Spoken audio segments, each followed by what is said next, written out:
The truck came down State Highway 18 the same way. Trouble usually comes in Osage County. Slow, unhurried, with no particular interest in what anyone thought about it. It was a Tuesday in early March, the sky the color of old pewter, the fields on both sides of the road still carrying the gray-brown exhaustion of winter. Della Voss heard it before she saw it, that particular diesel rumble that distinguishes a working truck from everything else on the road. And she came out of the barn to watch it turn into the drive. The driver didn't get out. He just pulled the lever and the bed tilted, and the fence posts came down in a sliding cascade, cracked ones, split ones posts with rusted nails still threaded through them at angles that suggested decades of use rather than decades of care. They hit the frozen ground with a sound like something being settled rather than discarded.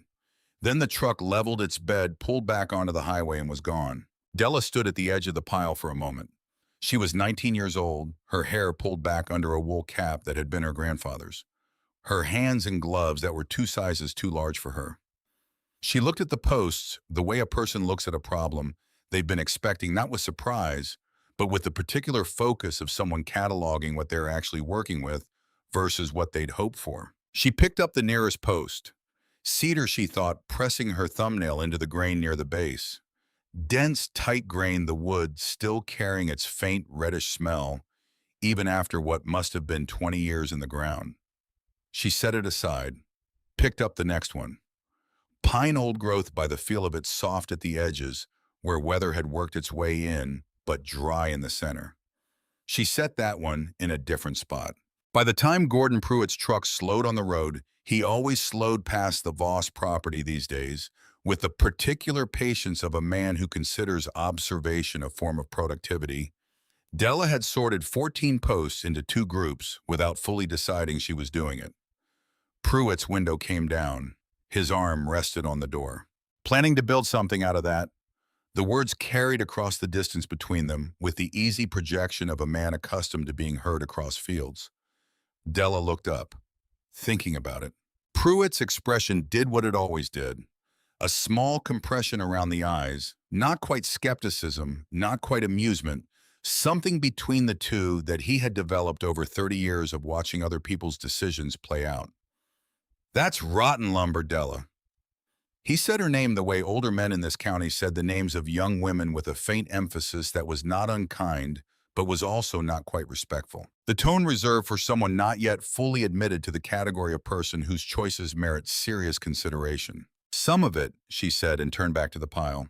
She heard his window go up, heard the truck accelerate south. She did not watch it go. What Della did not say to Gordon Pruitt or to anyone else in Osage County that March was that she had a plan.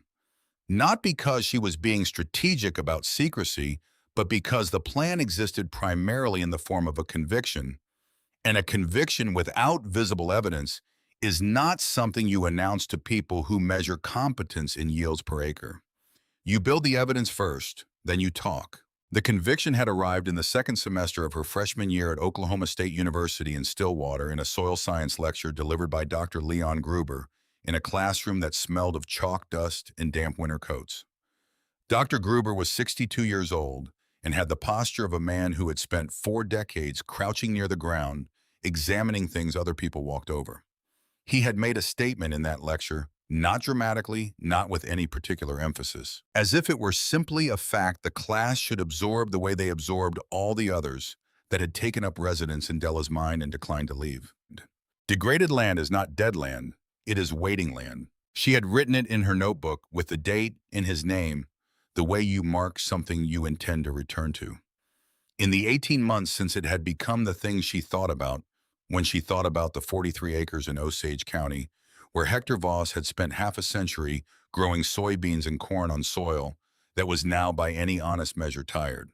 Not ruined, not past recovery, just tired in the way that things get tired when they've been asked to perform without ever being restored. She had left OSU at the end of her second year.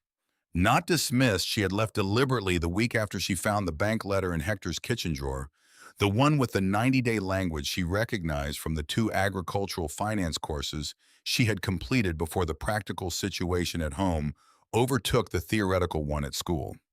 She had finished her finals, packed her room in the residence hall, driven back to Osage County on a Thursday afternoon, and told Hector she was home for a while. He had not asked why.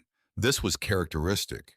Hector Voss communicated the way certain landscapes communicate in what was present, rather than what was said in the particular quality of silence that follows a significant fact. He had looked at her for a moment over the kitchen table with eyes that were the same gray-blue as hers, and then he had gotten up and poured her a cup of coffee, and that had been the entirety of the conversation. She had not told him about the bank letter. She did not know yet whether he knew she had found it. The letter had been in the second drawer on the left side of the kitchen cabinet under a seed catalog and a folded map of the property that she had assumed was an old survey until she looked more closely. The letter was from First National Bank of Pawhuska. It referenced an agricultural operating loan and a terms modification made 18 months earlier, and it used the phrase failure to demonstrate recovery of productive capacity in the flat, bureaucratic language that banks use when they mean something specific and prefer not to say it specifically. 90 days. If the property could not demonstrate a credible path to financial recovery, the bank would begin evaluation of its options regarding the collateral. The collateral was the land, all 43 acres, the house, the barn, everything Hector had. Della had read the letter twice standing at the kitchen cabinet, then folded it exactly as she had found it and put it back under the seed catalog. Then she had gone out to the slope behind the barn and stood there in the late February cold, looking at the soil thin, pale crusted at the surface, in the way that soil crusts when the organic matter is gone, and there is nothing left to keep the particles from sealing against each other. And she had thought about Dr. Gruber's statement and decided it was true. Then she had thought about what to do about it. The fence posts were her answer, or the beginning of it. She had spent 3 weeks in February and early March making calls to neighboring farms, to the county extension office, to 2 ranching operations south of Pawhuska that she knew from Hector's network. She was looking for old fence posts, she told them. Untreated wood cedar or locust preferred pine acceptable. She would haul them herself. She did not explain what for, because the explanation required context that she wasn't sure most of her callers would find credible over the phone. What she was building or intended to build was a hedgerow. Not in the ornamental sense, not as a windbreak in the simple meaning of that word, but as an integrated living system. A dense planted boundary of native shrubs and woody plants anchored by buried and standing wooden posts, following the natural contours of the slope rather than the straight lines that most fencing in this county followed. The posts would be the skeleton, the plants would be the flesh. The soil would be the patient. She had read about hedgerows in a regenerative agriculture journal that Dr. Gruber had left on the seminar room table in October of her second year, a gesture she was now fairly certain had been deliberate rather than absent-minded. She had taken the journal back to her room and read the relevant article 3 times, then gone looking for every other source she could find on contour planting, silvopasture integration, and the specific soil biology of post-agricultural recovery. What she found, across sources that ranged from peer-reviewed journals to extension service publications to the documented practices of operations in Missouri, Tennessee, and the Texas Hill Country, was consistent. A properly constructed hedgerow on degraded slopeland did several things simultaneously that no other single intervention could do. It slowed water movement across the surface. It began rebuilding organic matter in the soil. It created habitat that attracted the birds and insects that perform natural pest management. It could over time restore the kind of biological activity in the soil that turns thin, pale, crusted ground into something that holds moisture, resists erosion, and supports the kinds of yields that Hector's land had not produced in years. The timeline for full effect was measured in years, not months. But some effects were measurable in a single season if you started correctly. She intended to start correctly. The barn became her sorting facility. She laid each post on the floor and went through the same process, press the thumbnail into the grain tap, with her knuckle bring the end close and smell it.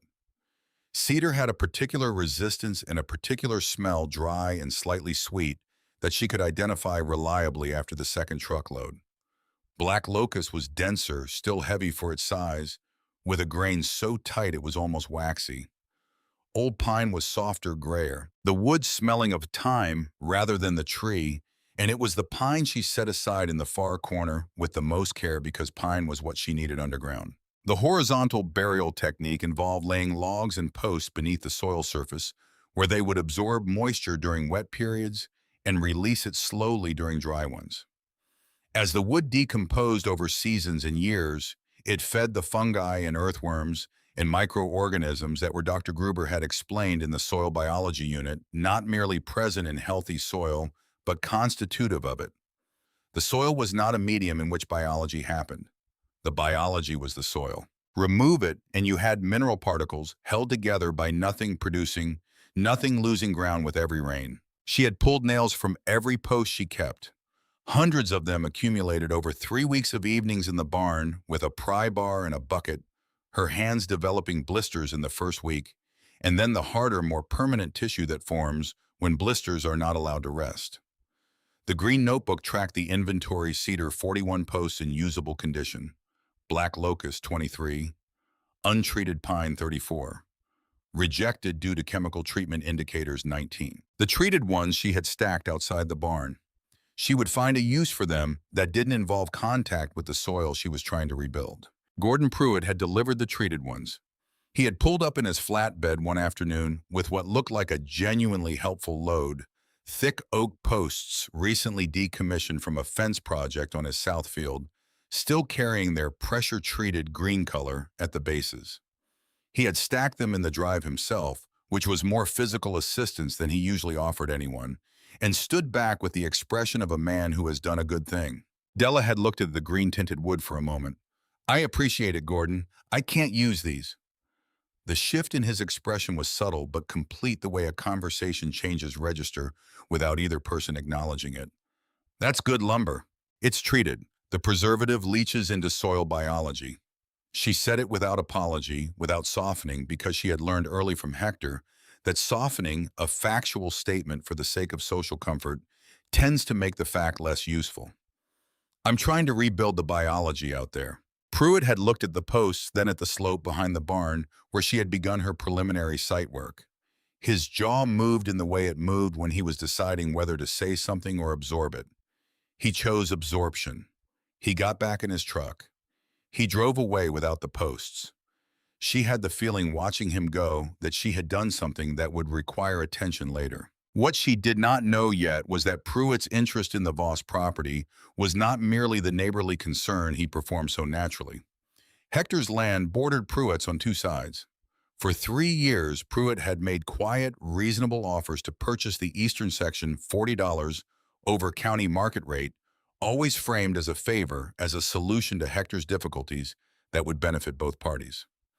Hector had declined each time with the same brevity he applied to most things: a single word or a slight movement of the head that communicated finality without drama. Pruitt had accepted each refusal with the patience of a man who understood that the situation had more time to work in his favor than Hector did. The bank letter's existence was not a secret Pruitt had engineered, but it was a timeline he was aware of. Della drew her contour lines in the second week of March. She had the property topographic map, the one from the kitchen drawer that she had believed was a simple survey, and she transferred its elevations onto graph paper, working at the kitchen table in the evenings after Hector had gone to bed. The curves she drew were not the straight lines that fencing in this county followed by default. The grid logic of agricultural organization that made sense for machine cultivation, but had nothing to do with how water actually moved across ground. Her lines followed the land.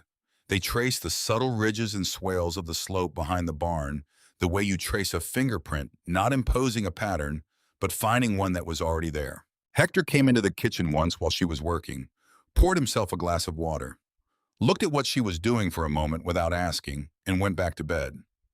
She took this characteristically as a form of permission. She filled 11 pages of the green notebook with plans, plant lists, post-placement calculations, and a material schedule that she revised 4 times as the incoming post donations clarified what she actually had to work with. On page 8, she wrote a note to herself that she read most mornings before going out. "You are not building a fence. You are building a system. The fence posts are only the part people can see." By the time April arrived, she had enough material to begin. The first day of setting posts was a Saturday. She worked alone, which was by choice rather than necessity. Something about the beginning of this felt like it required solitude, the way certain decisions require solitude, so that the full weight of the choice sits in one person's hands.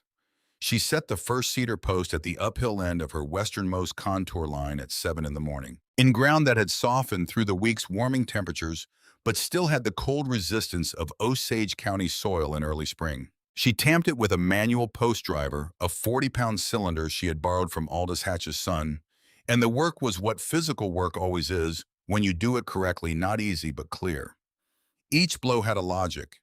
Each post had a position determined by the diagrams in the contour map. She was not improvising. She was executing.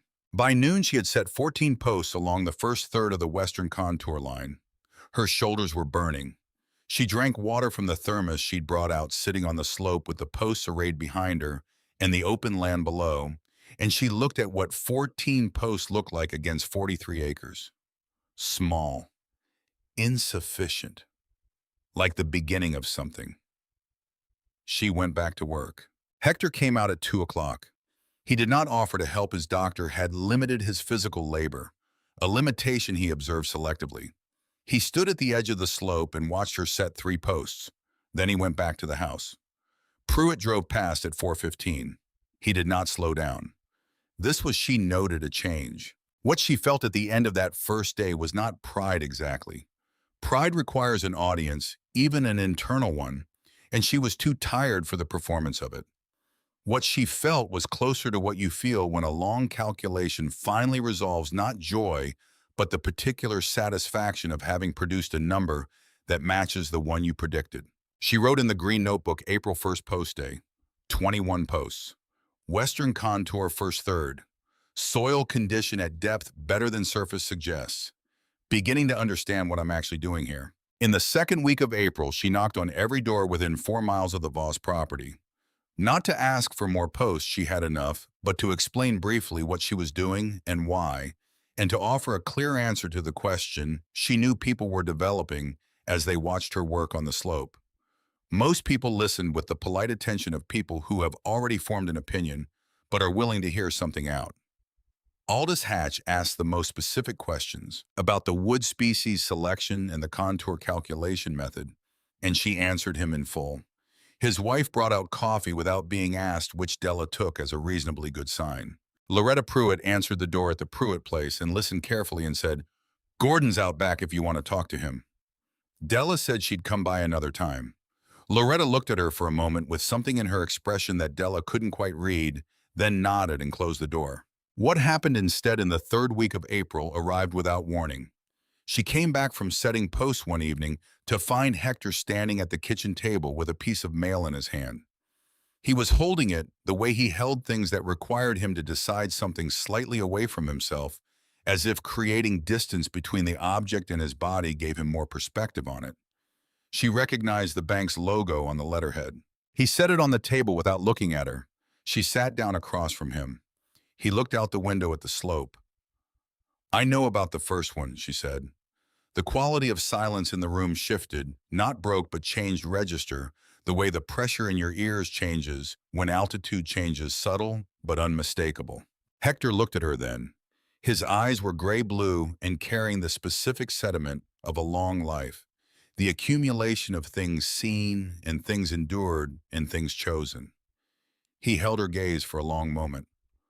"How long?" His voice was the voice of a man who spent it carefully. "February.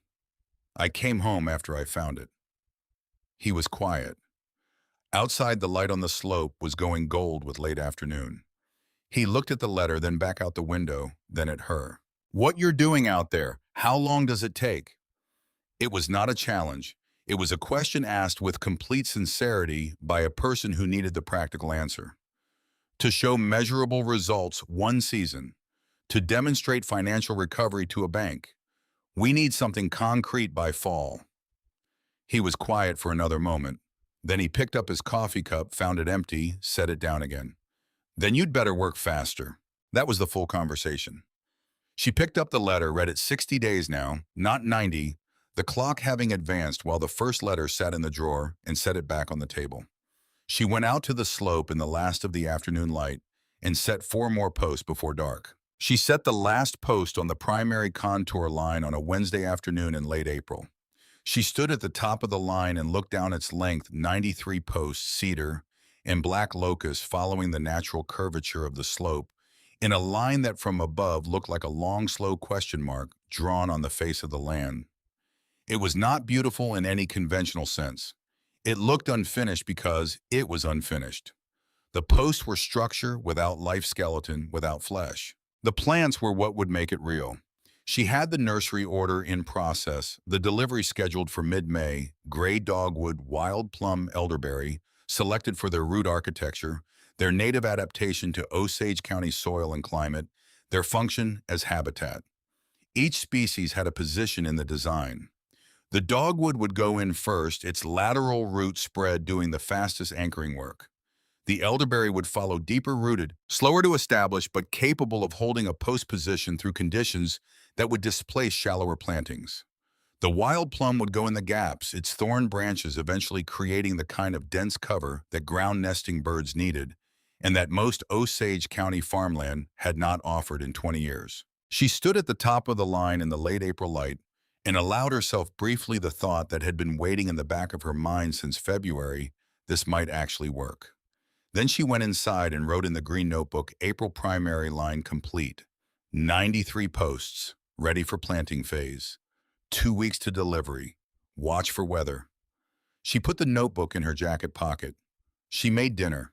She listened to Hector's breathing from the other room, steady present, the sound of a man still occupying his space in the world, and fell asleep thinking about dogwood roots and what they would find when they reached down into soil that had been waiting without knowing it was waiting for something to arrive and begin. The rain came without warning on the third Tuesday of May, the way serious rain always does in Osage County, not building, not threatening, just arriving as if it had been overhead the whole time and simply decided to open up.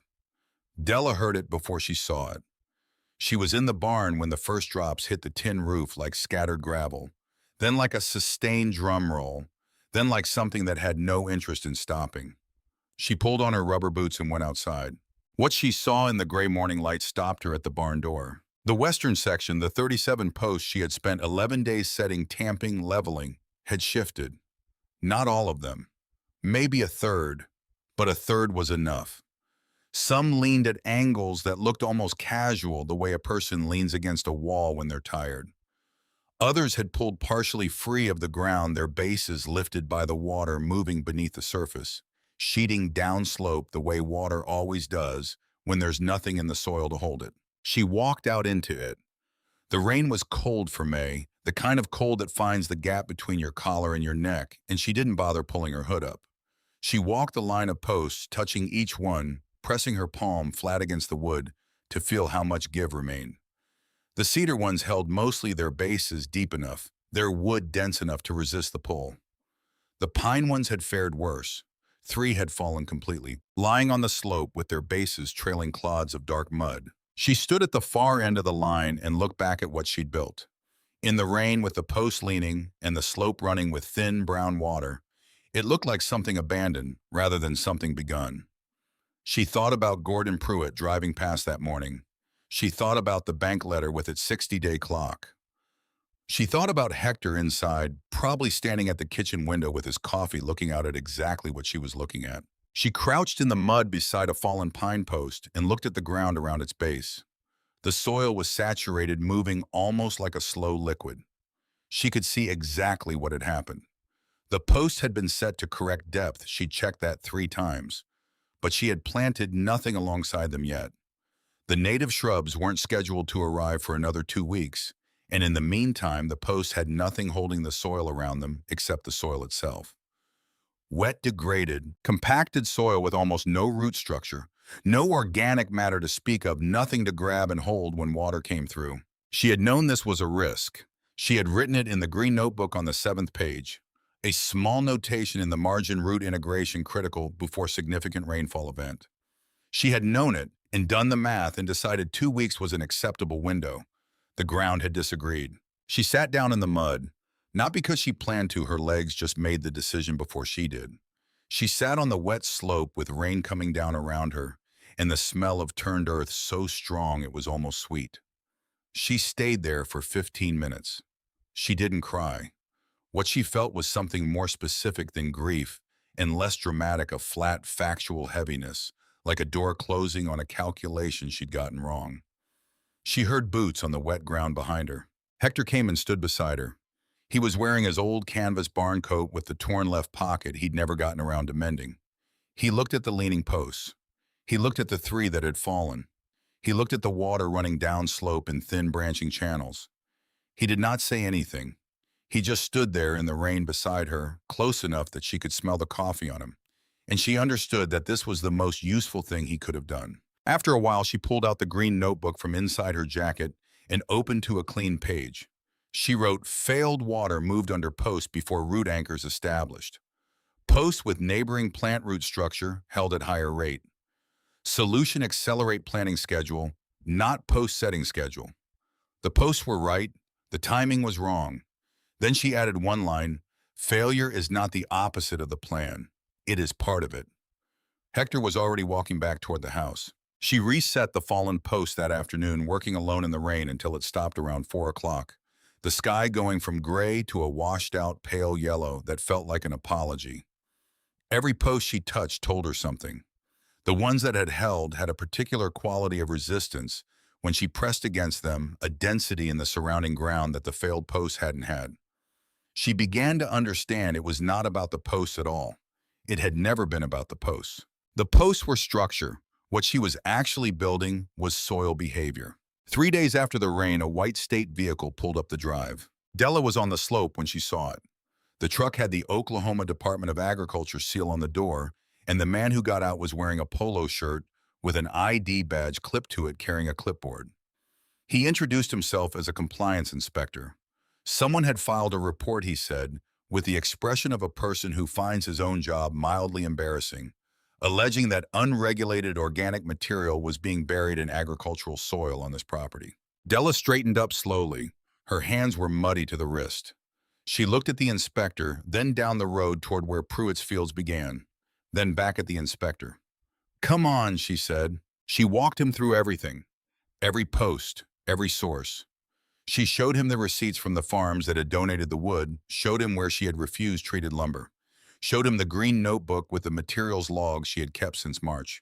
She walked him to the section where she had begun burying posts horizontally and explained the principle: untreated wood in the soil acts as a sponge, absorbing water during wet periods and releasing it slowly through dry ones. The wood breaks down over years and feeds soil, fungi, earthworms, microorganisms that are the actual foundation of any living soil. The technique had been documented in agricultural literature going back decades and was experiencing a documented revival in regenerative agriculture operations across 7 states. The inspector crouched to look at the horizontal post she had buried near the base of the first cedar row and was quiet for a full minute. "You've got good documentation," he said finally. "I'd figured I might need to see it." "I knew someone might need to," she said. He filed his report within 10 business days. The complaint was determined inconsistent with established regenerative practice. After he left, Della stood in the driveway for a long moment.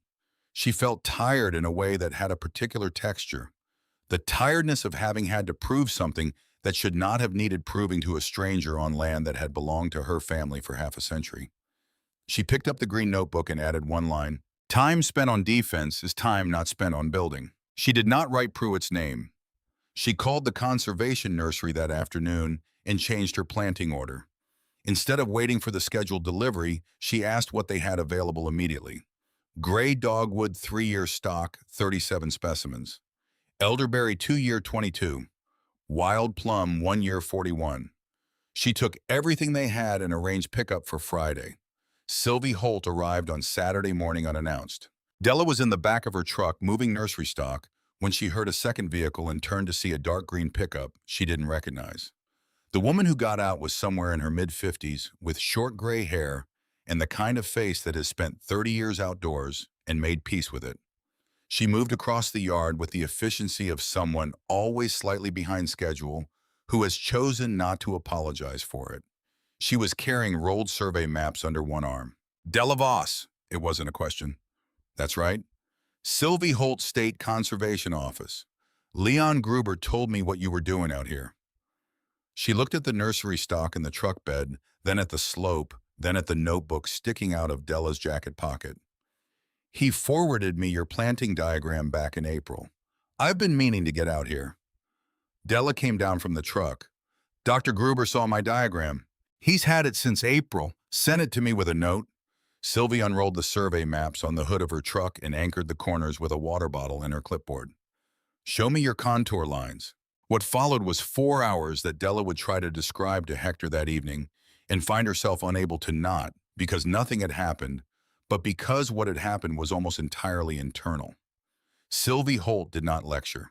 She asked questions and then listened to the answers with complete attention, the way a doctor listens, not waiting for the person to finish, but actually taking in what was said before deciding what came next. She walked every foot of the slope. She examined the horizontal buried posts and said nothing for a full minute, just crouched there with her hand in the soil. Then she asked, what are you planting between them, and in what sequence? Della showed her the nursery stock.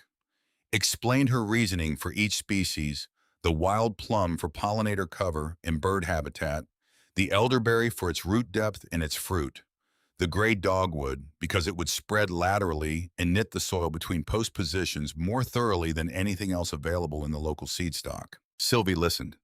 Then you've got the sequence almost right. Plant the dogwood first, not last. Its lateral root spread is your fastest anchor. The elderberry needs 6 weeks of establishment before a hard rain can test it. If you go elderberry first and get a storm in week 3, you're back where you started. Della wrote it down. Here, Sylvie put her finger on the survey map at a point 40 feet upslope from where the post began. You want a small swale, just hand-dug 6 inches deep following this contour. It will intercept water before it reaches the post line and slow it down. You can build it in 2 days with 2 people. Della looked at the map, then at the slope. The swale position was obvious once she saw it. She couldn't understand why she hadn't seen it before, except that she had been so focused on what she was building that she had stopped seeing what was above it. In 31 years as a conservation officer, Sylvie said, rolling the maps, I have seen about 4 people figure out contour hedgerow placement from first principles without someone teaching them directly. She tucked the maps under her arm. I figured I should see what you were doing with it. She said it the way a person states a fact, without inflation, without the softness that turns a compliment into encouragement. After Sylvie left, Della planted the gray dogwood first. June came in warm and dry, which was its own kind of test. The nursery stock needed water while its roots were establishing, and the compacted soil on the slope did not hold moisture well in the first weeks. Della watered by hand each evening, watching the soil around each plant for signs of stress. The wild plum took immediately. The elderberry was slower, looking ragged and uncertain for the first 10 days before it seemed to decide to commit. The dogwood spread. She could see it in the way the soil around the first plants began to look different, slightly darker, slightly more cohesive, the surface less prone to crusting in the heat. She dug a small test hole beside a 2-week-old dogwood plant and looked at the roots, fine white threads already radiating outward, feeling for purchase in the degraded soil. She took a photo with her phone and stared at it for a long time. It was close to relief, but larger than that. It was close to being right. The email came on a Wednesday in the first week of June. She was in the barn when her phone buzzed. The subject line read, Final extension decision required by June 14th. It was from the agricultural management firm in Tulsa. They had been patient, the email said, and they remained enthusiastic about her profile, but they needed a decision within 8 days. A junior land management associate role, a real salary, health insurance, a desk in a glass building with a view of the Arkansas River. She stood in the barn for a while with the phone in her hand. The thing she kept coming back to was not the salary or the security of it, though those things were real and she was not naive enough to dismiss them. She kept coming back to a simpler question: if she left now, who would finish this? She thought about the word finish and what it meant, and whether she had ever in her life started something she hadn't seen through to the end. She put the phone face down on the workbench. She walked back out to the slope and looked at the dogwood plants, 22 days old, Now the soil around them already beginning to show that slight darkening that meant something was happening underground. She looked at the cedar posts solid and straight. She looked at the empty space between the posts where the elderberry would go, where the wild plum was already starting to put out new growth toward the light. She went back inside. She deleted the email without responding. She did not tell Hector. Not because she was ashamed of the decision, but because telling him would have made it feel like a sacrifice. It didn't feel like a sacrifice. It felt like knowing what she was doing. Hector fell in the second week of July. He was walking the near edge of the east field in the early morning, the way he had walked it every morning for 50 years, checking the fence line from habit more than necessity. Della heard it not a cry, just a sound like a heavy object settling, and found him sitting against a fence post with one hand pressed to his sternum, not in pain exactly, but in the careful way of a man who has learned to monitor something he can't see. She got him inside. She called the clinic in Pawhuska and drove him there with both hands on the wheel and her eyes on the road, and the 15 miles between the farm and the clinic felt like distance in a different unit of measurement than miles. The doctor said it was not a cardiac event.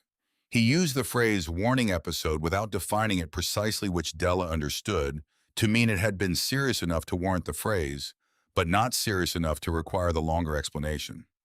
He sent Hector home with adjusted medications and instructions to rest, which Hector received with the expression of a man receiving instructions in a language he understands but considers optional. That night, sitting at the kitchen table after Hector had gone to bed, Della opened the green notebook to a fresh page. She wrote nothing for a long time. Then July 14th. Hector's episode. He is home. He is stable. The timeline remains unchanged. I will need to work faster. She stared at that word. Then she wrote underneath it, alone. The alone part was what it was. There is knowing something, and there is the specific weight of it settling in at 11 o'clock at night with your grandfather asleep in the next room and 60 days left on a bank letter in a slope full of young plants that needed tending every single day without exception. She closed the notebook, set it on the counter, and went to bed. She was back on the slope by 5:30 the next morning.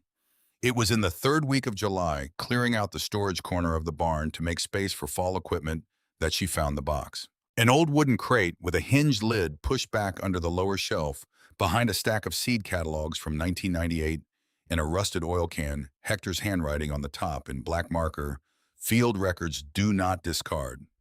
She almost put it back, but the crate was in the space she needed, so she lifted the lid. Inside were notebooks. 6 of them cloth-covered, the fabric faded to different shades depending on age. She picked up the oldest-looking one. The cover was almost white, the cloth worn smooth at the corners. She opened it to the first page and read the date, March 1987. She sat down on a hay bale with the notebook in her hands. What Hector had written in 1987 was a working document, calculations diagrams, plant lists, soil notes in his cramped vertical handwriting. On page 12, there was a diagram that made Della go very still. It was a contour plan. Not identical to hers, his curves were rougher, less precise based on visual estimation rather than the survey maps she had used, but unmistakably the same principle. Hedge posts set along slope contours, native plants between them. The specific notation beside it, cedar plus locust rot resistance. Pine for soil feed below grade. He had thought through the wood selection. He had sorted by species for the same reasons she had, 36 years before she had arrived at the same conclusions. She turned pages. The project ran through the notebook for 4 months, documented with the precision of a man who took his failures as seriously as his successes. Then in late July 1987, a single line treated post-mistake. Chemical leach visible at root zones, shutting down. He had used treated lumber. That was the difference. He had not had access to the knowledge that pressure-treated wood would suppress the very biological activity his hedgerow needed to function. He had built the structure correctly and poisoned the biology. One decision 36 years ago. One missing piece. She turned to the back pages of the notebook.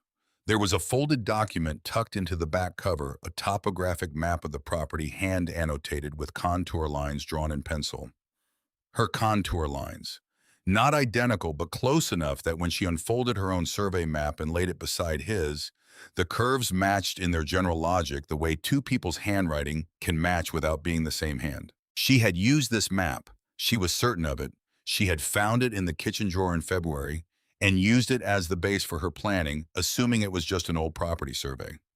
She had not known it was his field map. She had not known it was the document that represented the last thing he had tried before he gave up. She sat in the barn for a long time with both maps on her knees. Then she put the 1987 notebook back in the crate, carefully replaced the lid, and carried the crate to the back of the storage room. She did not tell Hector what she had found. She needed to think about what it meant that he had left the map where she would find it without telling her it was there, what it meant that he had never mentioned any of this. There were things Hector communicated without words. She was only now beginning to understand that the range of things he had communicated in this way was much larger than she'd thought. Loretta Pruitt came on a Tuesday evening in the third week of July, 10 days after Hector's episode. Della was on the porch when the Pruitt's old Dodge came down the drive, and her first thought was that Gordon had come to tell her something about the bank. But it was Loretta alone carrying a flat cardboard box, and she came up the porch steps with the deliberate walk of a woman who has made a decision and intends to see it through before she can change her mind. Loretta Pruitt was the kind of woman who had spent her whole life standing beside someone louder than herself and had developed as a result an extraordinary capacity for precise observation. She set the box on the porch railing between them. "These were in the attic. Gordon doesn't know I'm here." The box was full of photographs. Loretta reached in and pulled out a 4x6 print, black and white, slightly curled at the edges. She handed it to Della without comment. Two young men standing on a tractor squinting into the sun. One of them had Hector's jaw, his way of standing, weight back, arms loose. The other had Gordon Pruitt's build, shorter, denser, and even at what looked like 25 years old, his particular expression, a man watching something and trying to decide what to make of it. 1974, Loretta said. First year they farmed their sections together. They ran a shared equipment arrangement for almost 15 years. Della looked at the photograph. "Gordon's not a bad man." She said it the way you say something true that has required a long time to arrive at the right phrasing. He watched Hector's ground go down, and it frightened him. When things frighten Gordon, he gets practical, in ways that don't always look like kindness. Della turned the photograph over. On the back in handwriting, she didn't recognize Hector and Gord Fall 74. First good year. "Why are you telling me this?" Della asked. Loretta was quiet for a moment. "Because when you finish what you're doing out there, Gordon is going to be the first person in this county who wants to know how you did it. And I'd rather he come to you as someone you understand than as someone you've written off." She picked up the box. "You can keep that one." After Loretta's truck disappeared down the drive, Della sat on the porch steps with the photograph in her hand and looked out at the slope in the evening light. The young plants were visible now, not just the posts, but the living material between them. The dogwood spreading its low canopy, the wild plums sending up new growth in small, quick gestures toward the light. The elderberry had finally committed its stems, thickening its root system, doing the invisible work that would in time be the reason the whole structure held. She put the photograph in the green notebook tucked between two pages near the back. The last week of August arrived with a heat that settled over Osage County like a physical weight. Della was walking the hedgerow line at 6 in the morning when she stopped. Something was different. It took her a moment to identify it. Then she heard it, quick percussive sounds from inside the hedgerow itself, from the dense low branching of the gray dogwood, where it had begun to knit together in the weeks since planting. She came closer and moved slowly, and in the space between two cedar posts, she could see movement, a small brown body low to the ground, moving through the undergrowth with the purposeful confidence of an animal that considers itself at home. She stood still for a long time. Then she took out her phone and photographed the section of hedgerow without trying to capture the birds specifically, just the habitat, the layered structure of post and plant that had without announcement become shelter. That evening, she sent the photograph to Sylvie Holt with a message. "Something moved into the hedgerow today. Ground nesting species, I think. 3 of them." Sylvie's response came within the hour. Dickcissels, most likely. Or grasshopper sparrows. Either one means your structure is reading as habitat. I'm forwarding this to Leon Gruber. Della read the message twice. Then she closed her phone, set it on the table, and went to tell Hector. He was sitting in his chair by the window. She told him about the birds directly without softening, because he had no patience for softening, and it would have felt like an insult to both of them. Hector was quiet for a moment. Then, your grandmother used to hear them out there. Said they'd been gone since the early 80s. Della thought about the 1987 notebook in the barn. She didn't say anything about that. They came back, she said. Hector looked out the window. Yeah, he said. They did. Dr. Leon Gruber arrived on a Monday morning in the first week of September, driving a university fleet vehicle with 2 graduate students and a set of soil sampling equipment that he handled with the care of someone transporting instruments rather than tools. Sylvie Holt had called the previous Thursday, her tone carrying the efficiency of a person delivering logistical information, not making social conversation. Knowing he was coming had not fully prepared Della for the experience of watching her former professor walk the length of the hedgerow line without saying anything for the first 40 minutes. Gruber moved the way he always moved in the field, differently from how he moved anywhere else. In the classroom, he had been upright, precise. Out here, he folded himself low, crouched, pressed his fingers into soil, held them near his face, turned them pressed again. He moved between post positions the way you move through a place you are trying to understand rather than simply observe. The 2 graduate students followed at a respectful distance, making notes when he stopped, staying quiet when he was thinking. Della walked behind all of them and said nothing. At the lower end of the hedgerow, where the gray dogwood had spread most aggressively in the 8 weeks since planting its lateral roots, knitting the soil around the cedar posts in a dense fibrous network, she could see when she dug small test holes beside the plants. Gruber crouched for a long time. He took a soil sample with a thin metal probe, extracted the core, held it close. The soil in that section was darker than anywhere else on the slope. Not dramatically darker, not the rich near black of bottomland that had been building organic matter for centuries, but noticeably, meaningfully darker than the pale crusted surface that the rest of Hector's land still presented. Gruber stood and turned to Della. How long has this section been actively planted? 8 weeks for the dogwood. The elderberry went in 10 days after. He looked back at the soil core. His expression was the expression of a man recalculating something. The biological activity here is ahead of what 8 weeks would typically produce. The buried posts. She said it without inflection, stating a mechanism rather than claiming credit. The pine I buried horizontally in this section was older than the other material. More advanced decomposition when it went in. It was already feeding the fungi when the dogwood roots reached it. Gruber was quiet for a moment. You sequence the decomposition stages deliberately. I sorted by species for rot resistance in the standing posts. I sorted by decomposition stage for the buried ones. He looked at her over his glasses with an expression she had seen him use in seminars when a student produced an answer that went past the question. Then he said, I need to tell you something about why I'm here. She waited. I've been working on a field assessment for the USDA Natural Resources Conservation Service. Regional soil recovery capacity in the southern Great Plains. What's possible, what's been demonstrated, what the evidence base looks like for regenerative transition on degraded agricultural land. He paused.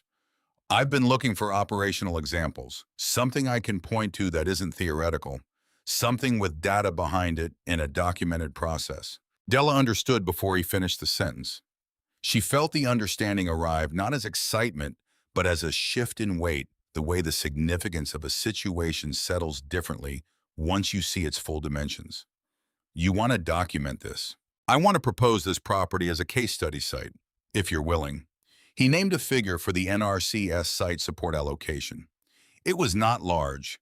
It was, however, precisely enough to satisfy the bank's recovery demonstration requirement, with a margin sufficient to change the nature of that conversation entirely. She looked out at the hedgerow, at the dogwood spreading its low canopy between the cedar posts, at the elderberry thick stem now, at the places where ground-nesting birds had moved in so quietly over the past 3 weeks that she had almost missed the transition, had almost not noticed that the hedgerow had become, without announcement, a place where things lived. Yes, she said. Gruber nodded once. I'll have the formal proposal to you by end of week. It was one of the graduate students who noticed walking back to the vehicle that Gordon Pruitt's truck was parked on the road. Not passing. Parked engine off, Pruitt visible through the windshield in the way that people are visible when they are not trying to be invisible, but have not quite decided to be present either. Della saw him. She walked toward the truck. Pruitt got out when she was 20 feet away. He was wearing his work clothes, the worn canvas jacket, the boots she had seen on him since she was a child, carrying a manila folder, the kind that holds documents rather than field notes bent at the corner from having been held tightly. He set it on the hood of his truck. "I need to show you something." His voice had a quality she had not heard in it before, stripped of the authority that usually underlined everything he said, the tone of a man who considers himself on balance more right than most people he encounters. What remained was just the voice without the structural support. She looked at the folder but didn't move toward it. "3 weeks ago, I called the bank." He said it directly, looking at her. "I didn't file a complaint. I didn't try to make anything happen. I just had a conversation with the loan officer about the status of the account." He put his hand flat on the folder. "I've been talking to the bank about this property for 2 years. Not behind Hector's back, he knows. I made him an offer and he turned it down, and I accepted that." He stopped. "What I didn't accept, maybe, was that someone else had a plan for it." She looked at him. "What's in the folder?" He opened it.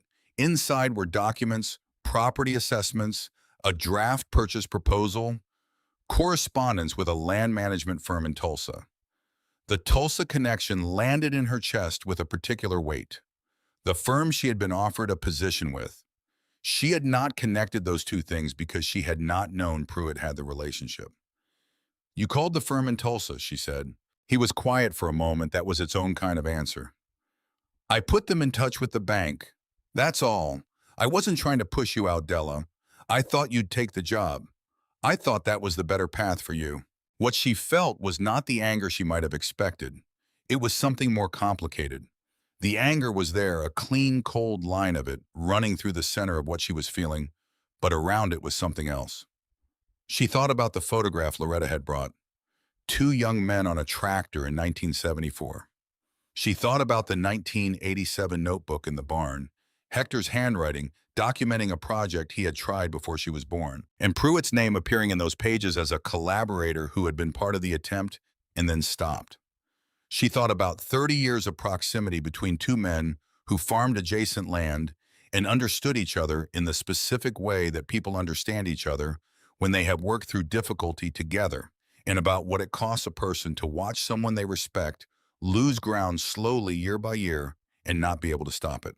She picked up the documents from the folder. She looked at them long enough to confirm what they were. Then she set them back down. "Come with me," she said. She walked him to the hedgerow. She did not speak while they walked. She let him see it at his own pace, the gray dogwood spreading between the cedar posts, the elderberry dents, now the wild plum already putting out new growth in small, determined gestures that spoke of a root system already working below. Pruitt walked the line without speaking. He stopped at the section where the soil had darkened most visibly and crouched without being told the way. People who have spent their lives working land automatically crouch when something in the ground warrants attention. He pressed his hand into the soil and felt what was there. He picked up a handful and let it fall through his fingers in the way that every person who has ever cared about agricultural soil tests it, checking for that crumbling quality that indicates biological health, the texture that holds together without compacting. His face did something complicated. She watched it from a few feet away. 8 weeks, she said. That's how long the planting has been in. He set the soil down. He looked at the cedar post beside him, solid in the ground. He looked at the buried pine post visible at the surface in the section she had left partially exposed for documentation, the wood already showing a pale network of fungal mycelium spreading across its surface. "Hector tried this," he said. It was not a question. "In 1987, I found his notebook."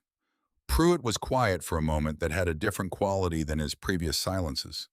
Heavier, more interior. "We both tried it. I gave up when my section failed." He paused. "He didn't tell me he kept going. He used treated posts. That's why it failed." Pruitt looked at her.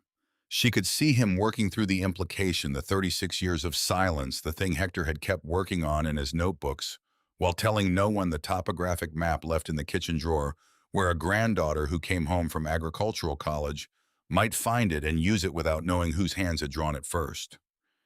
He left me the map, Della said. He never told me it was his. I used it for my contour lines. Pruitt stood up slowly. He looked down the full length of the hedgerow, the long curve of it following the slope's natural contour from the top of the western rise to the lower pasture. 93 posts now threaded through with living material at every third interval, the whole structure acquiring the density that would, over the next 2 seasons, become something that would not look like a construction at all, but like something that had always been there. The bank, he said. His voice was flat in a particular way. Dr. Gruber's lab is designating this as an NRCS case study site. She said it without emphasis, presenting a fact the same way she had been presenting facts to him since March. The designation includes a support allocation. It covers the recovery demonstration requirement. He absorbed the shift in his expression that happens when the situation a person has been operating within changes its fundamental shape. He picked up the manila folder from the hood of his truck. He looked at it for a moment, then he handed it to her. She took it. "I'll call the bank," he said. "I'll tell them the situation has changed." She looked at him. There were things she could have said. She chose the one that was true without being weaponized. "I'd appreciate that." He got in his truck. He sat there for a moment before starting the engine, looking at the hedgerow through the windshield with the expression of a man looking at something he will need to revise his understanding of. Then he drove south toward his own property. That evening, Della went to the barn and found the 1987 notebook. She opened it to the diagram on page 12 and took her own contour map from her jacket pocket. She held the two documents side by side. The curves matched in their intention, if not their precision. The instinct was identical. The logic was the same logic arrived at 36 years apart by two people who had never discussed it directly. She thought about what it meant that the land had suggested the same approach to two different minds across 3 decades, that the shape of the problem contained its own solution. If you were willing to look at the problem honestly, rather than imposing a solution you already own. She put both documents back where they belonged. The day in early October that Gruber returned with the formal soil analysis results was a Wednesday, clear and cold, the sky, the specific deep blue of Oklahoma in fall. He came with Sylvie Holt, the two of them arriving within minutes of each other. The bank representative, Carol Weston from the Pawhuska branch, arrived 20 minutes later in a sedan that looked visibly out of place on the dirt drive. She carried a tablet, a leather portfolio, and the specific expression of a person who has been briefed on a meeting whose purpose she is not fully certain she understands. Gordon Pruitt arrived last. Della had not invited him. She had not uninvited him either, which amounted to the same thing. He parked on the road the way he always parked, leaving himself the option of departure, but this time he got out. He walked to where the group had gathered at the top of the hedgerow and stood at the edge with his hands in his pockets, close enough to hear everything, positioned as observer rather than participant. Gruber presented the soil analysis results standing at the top of the hedgerow with the lab report in his hand, speaking with the precise economy of a man translating scientific data into language that serves the people in front of him. The biological activity indicators in the hedgerow section were measurable and significant. Earthworm density was up. Fungal network presence was confirmed in the pine burial zones. The organic matter percentage in the top 6 inches of soil in the dogwood planting section had increased by a measurable margin in 8 weeks. Modest in absolute terms, dramatic in rate of change, given the baseline condition of the soil. He looked at Carol Weston. "What you're seeing here is a documented recovery trajectory, not a completed recovery that takes years. But the indicators are consistent and the process is replicable." He paused. "In 40 years of soil science, I have not seen a degraded site at this stage of recovery produce these biological indicators in this time frame with this level of resource investment." He said it the way he said everything as a fact without performance. The absence of drama was its own kind of emphasis. Weston looked at her tablet. She looked at the hedgerow. She looked at the lab report Gruber had handed her, running her eyes down the columns of numbers with the focused attention of a person whose job requires her to understand what numbers mean rather than simply read them. Something in her expression had changed since she arrived. The careful neutrality of a bank representative had been replaced by something more direct, more personal. The NRCS designation that's confirmed. The formal proposal was submitted last week. The preliminary designation is in effect pending the site visit, which Dr. Gruber's presence today partially constitutes. Weston made a note. The bank's position has been that the property needs to demonstrate a credible path to productive recovery. What I'm seeing here appears to constitute that demonstration. It does, Sylvie said, flatly without argument, the way you state something that doesn't require argument. I'll need to take the lab results back for review, but I don't anticipate any difficulty with the bank's position going forward. Weston looked at Della. You should hear from us within 10 days. Della nodded. It was in this moment that Gordon Pruitt spoke for the first time since arriving. He spoke from his position at the edge of the group, looking at the hedgerow rather than at any of the people around him. I told Hector this ground was finished. About 4 years ago. I told him he should think about selling before it got harder to get a fair price. He paused. I thought I was being practical. Nobody responded immediately. Della looked at him. You were being practical, she said. You just didn't have all the information. Whatever he had expected her to say, it was not that. She watched him take it in the absence of accusation, the simple factual reframe, the acknowledgement that his assessment had been reasonable, given what he knew, and wrong given what he hadn't known. It was not forgiveness, exactly. It was something more useful than forgiveness. It was the removal of the conversation from the territory of grievance into the territory of information. He looked back at this hedgerow. He looked at the birds moving in the dense lower branches of the elderberry, 3 of them, the dickcissels Sylvie had identified in August, moving through the habitat with the proprietary confidence of animals who have determined that a place belongs to them. What do you need, he said, to extend this to the eastern section? Della pulled the green notebook from her jacket pocket, opened it to the page where she had sketched a preliminary plan for the eastern slope and held it out. He took it. He looked at it for a long moment. The expression on his face was the expression of a man reading a map of territory he has been traveling without one for a long time. After the others left, Della went to find Hector. He was in the kitchen sitting at the table with a cup of coffee that had gone cold while he was thinking about something else. She sat across from him the way she had sat across from him when she first told him she knew about the bank letter. The light in the kitchen was the specific late afternoon quality of October in Osage County amber, without warmth, the kind of light that makes ordinary things look considered. She put the 1987 notebook on the table between them. He looked at it. His hands on either side of his coffee cup did not move. His face did not change in any dramatic way. But something in the room shifted the way pressure shifts when a door opens somewhere in a house. I found it in July, she said. In the barn. He was quiet. You left the map in the kitchen drawer. Still quiet. Hector. She waited until he looked at her. Why didn't you tell me? He looked at the notebook for a moment. Then he looked out the window at the slope where the hedgerow was visible in the evening light, the long curve of it, the cedar posts, the dark spreading canopy of the dogwood. Because I failed at it, he said, and I didn't want that to be the thing you were thinking about when you started. She looked at him. You left the map, she said again, not as an accusation, but as the thing she needed him to explain. I left the map because the map was right. The project was right. It was my execution that failed. He paused. I wanted you to have the right thing without the wrong history attached to it. She sat with that for a moment. The thing he had done, leaving her the tool without the story, trusting her to arrive at the right conclusion, without the interference of his failure, settled into her understanding of him, the way things settle when they are true rather than constructed. The bank called, she said. He looked at her. We're clear. The NRCS designation covers the recovery demonstration.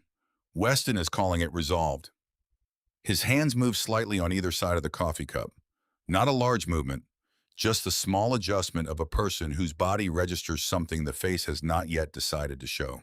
He looked at the slope for a long moment. Leon Gruber, he said. Not quite a question. He says the biological indicators are ahead of what the timeline should produce. Hector was quiet. Outside, the light was going the deep amber of late October evening. the hedgerow casting its shadow down the slope in the long curved line of its design, the shadow following the same contours as the structure itself, bending with the land rather than against it. "The pine posts," he said, "the ones you buried. What about them?" "I found those in 1986. A barn that came down on the Aldous Hatch property, the original barn from his grandfather's time. The wood was 60 years old even then." He paused. "I kept them because I thought they'd have a use. I didn't know what." She looked at him. The pine posts in the far corner of the barn, the ones she had found first set aside most carefully, understood immediately to be the most valuable buried material because of their advanced decomposition stage, their age, the mycelium that had already begun its work in the grain of the wood. She had thought she'd found them by accident. She had thought finding them was luck. She understood now that nothing in that barn had been placed there accidentally. There was something she needed to say. She had been carrying it since July, since the barn, since she sat on the hay bale with his 1987 notebook and felt the full weight of what he had tried to do alone for years and never told anyone. "You should have told me you'd tried it," she said. "I would have still done it. I would have done it better for knowing." He looked at her, his eyes holding more than they showed. He held her gaze for a moment in the way he held it on the rare occasions when he was giving his attention entirely to the person in front of him. "Yes," he said, "I know that now." It was all he said. It was enough.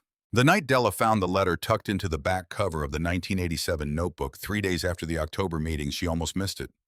The envelope was so flat against the inside of the cover that it had no visible edge when the notebook was closed. It was a plain envelope, unsealed, her name written on the front in Hector's handwriting. She stood in the barn and opened it. The letter inside was a single page dated the night he had read the bank's first letter, 2 days before she had driven back from Stillwater, 2 days before she had come home. He had written about the land, about what he had tried to do with it and what it had refused to do, and what he had come to understand about the difference between working land and working with it. He had written about the 30 years between his 1987 attempt and the night he wrote the letter, the things he had continued to think about in that time without acting on, because the one attempt had taken something from him that he had not known how to recover. Near the end, he had written, "I don't know if you can do what I couldn't, but I know you will try. And knowing that is the only thing that has made the last few years feel like something other than loss." At the bottom below his signature, a single line added in slightly different ink, as if written later or on second thought. "The map is in the kitchen drawer. The pine posts are in the back of the barn. The rest is yours." She stood with the letter for a long time. Then she folded it carefully, put it back in the envelope, and tucked it into the green notebook between the page with her first post-setting notes and the page with her first planning diagram, where it would stay pressed between the record of what she had done on the way in and the record of what she had found on the way through. The winter that year was long, but not cruel. The hedgerow overwintered better than she had projected. The gray dogwood had gone dormant and come back denser in early March, its lateral spread having advanced another 14 inches on the downslope side. The elderberry stems had gone fully woody through the coldest weeks, graduating from plant to small shrub, in the way that happens underground before it happens visibly. The birds had stayed through winter, the dickcissels and grasshopper sparrows moving through the hedgerow in the early mornings with the unhurried confidence of animals operating within their home range. The doctor had cleared Hector for light walking in January, and by March he was moving better than he had since before his episode. Not the same as before, not fully, but with a steadiness that felt earned rather than restored. He walked the near field every morning again, more slowly than he used to, and with more attention, the way a man walks when he has learned not to take the walking for granted. On a warm afternoon in the second week of April, Della came out of the house to find him standing at the top of the hedgerow. He was dressed in the canvas barn coat, the boots she had known all her life. He was standing at the uphill end of the contour line, the same point where she had set the first cedar post 13 months earlier, in cold ground alone, looking down the length of what had grown from that beginning. The hedgerow at 13 months looked like what it was becoming rather than what it had been. The posts were still visible, the structure of them still apparent, but the living material had begun to close the gaps. The dogwood canopy was continuous in 3 sections. The elderberry had reached a height that made it the dominant visual element in those intervals, its stems branching at the top in the way that woody shrubs branch when they have enough root support to grow upward rather than simply outward. Between the planting positions, the soil on the slope was visibly different, darker, more cohesive, holding its structure in a way the surrounding ground still did not. Hector began to walk the line. He walked slowly but not carefully in the monitoring way he had walked since July. He walked the way a person walks a piece of ground. They have a long history with not surveying, not evaluating, just being in the place. He put his hand on the first cedar post and let it rest there for a moment, then the next. He moved through the dogwood where it had spread across the line, his shoulder brushing the branches unhurried. Della walked behind him at a distance that preserved the solitude of what he was doing. At the section where the soil was darkest, Hector stopped. He crouched slowly but without the deliberate self-monitoring of a man managing pain, the movement of a person doing something they have done 10,000 times. He pressed his hand flat against the ground. He held it there. She watched him feel what was in the soil.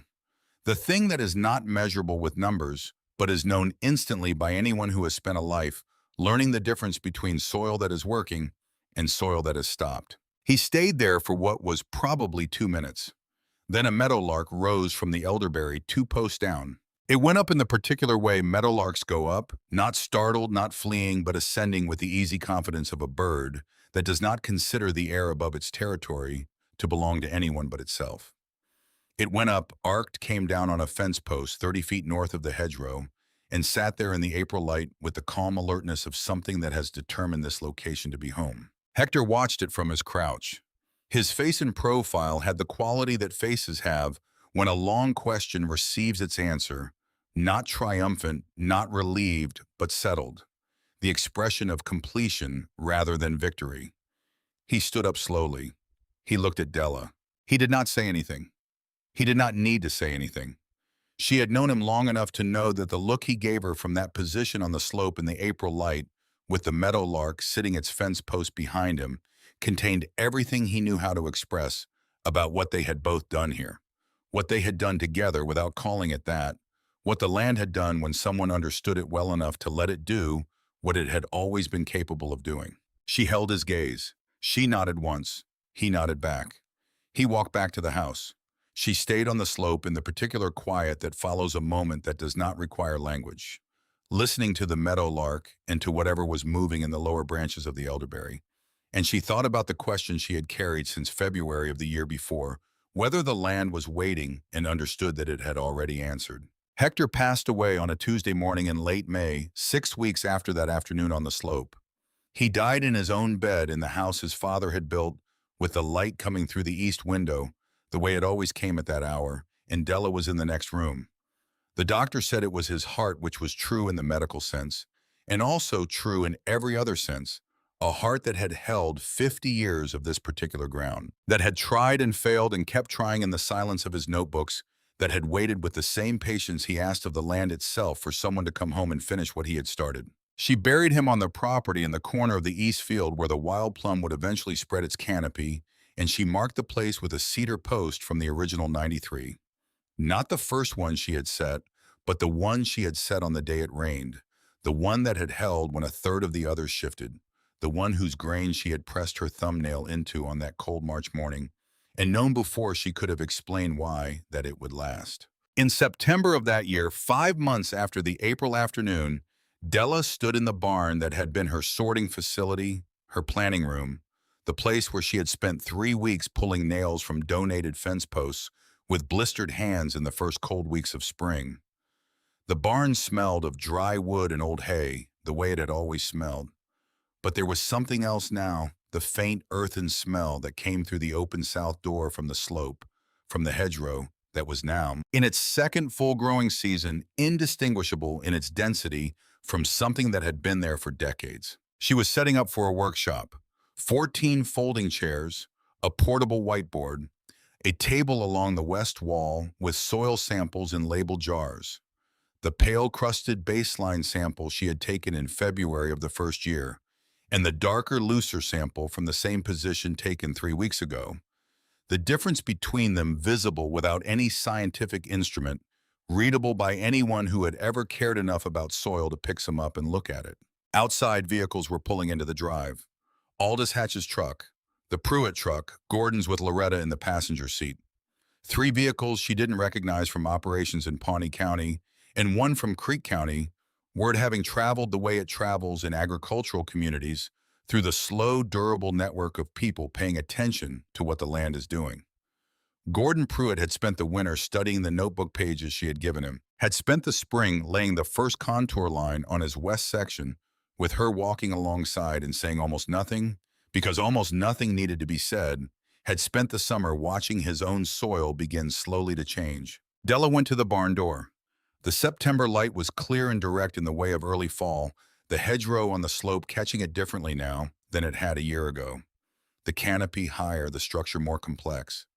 The shadow it threw down the slope longer and more elaborate bending, with the land in the long, slow curve she had planned from a kitchen table on a February night with a folded map and a borrowed idea she had not yet understood, was also an inheritance. She picked up the green notebook from the workbench. She opened it to the first page where she had written Dr. Gruber's statement in October of her first year at Oklahoma State, with the date and his name below it.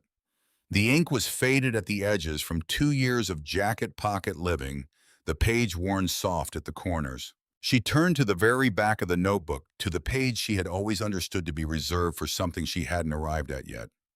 In Hector's handwriting, pressed lightly in pencil so it was barely visible, unless you held the page to the light, were 4 words she had found on the morning after she buried him, when she had opened the notebook to write, and found them already there, written in a hand she would have recognized anywhere at any distance in any light. This land is waiting. She closed the notebook. She put it in her jacket pocket where it had always lived, where it would continue to live. She went out to meet the people who had come to learn what the land had taught her.